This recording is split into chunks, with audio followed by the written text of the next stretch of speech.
Good morning friends. ఇప్పుడు నేను ఉప్మా చేస్తున్నాను, మిక్స్డ్ వెజిటేబుల్. సో కావాల్సిన ఇంగ్రీడియంట్స్: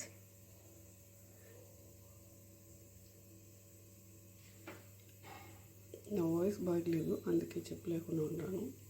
సో మిక్స్డ్ వెజిటేబుల్స్, ఇక్కడ తిరగమూత వేసేకి పోపు దినుసులు, రోస్ట్ చేసి పెట్టుకున్న రవ్వ, బన్సీ రవ్వ. చూడండి ఫ్రెండ్స్, ఇలా వేసుకొని టమాటో పక్కన ఇక్కడ కొంచెం హాఫ్ బాయిల్ వచ్చే వరకు ఫ్రై చేసుకోవాలి బాగా. అంటే మిక్స్డ్ వెజిటేబుల్, ఆనియన్, గార్లిక్, కరివేపాకు ఇది ఫ్రై చేసుకున్న తర్వాత కొంచెం ఇది టమాటో యాడ్ చేసుకోవాలి. ఫ్రెండ్స్, టమాటోస్ కూడా ఇక్కడ యాడ్ చేశాను, హాఫ్ బాయిల్ దాకా వచ్చింది. సో ఇప్పుడు టమాటోస్ కూడా మ్యాషింగ్ కొంచెం మెత్తగా అయ్యాక ఫ్రై చేసుకోవాలి.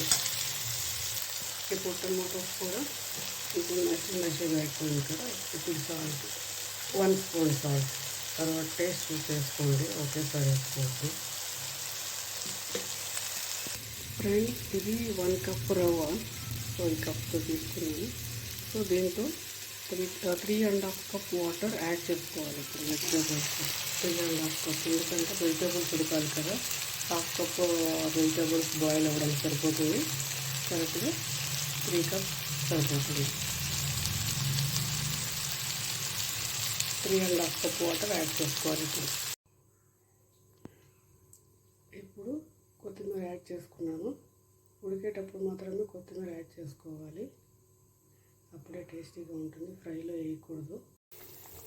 వెజిటేబుల్స్ బాయిల్ అయింది. ఇప్పుడు రవ్వ యాడ్ చేసుకున్నాను. ఫుల్గా సిమ్లో పెట్టుకోవాలి, వంట సిమ్లోనే ఉడకాలి.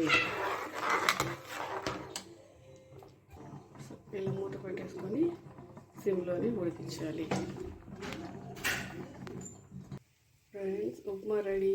ఇప్పుడు సర్వ్ చేసుకొని తినేది అంతే అండి ప్రాసెస్. 10 to 15 మినిట్స్ సిమ్లో ఉడకాలి, అంతే. ఉప్మా రెడీ. హలో ఎవ్రీవన్, ఎవరెవరికి ఉప్మా అంటే ఇష్టమో నాకు కామెంట్ సెక్షన్లో పెట్టండి. మీకు ఎలా కావాలో చెప్పండి, ఏ స్టైల్లో ఉప్మా. చూడండి, ఉప్మా టమోటా పిక్కల్.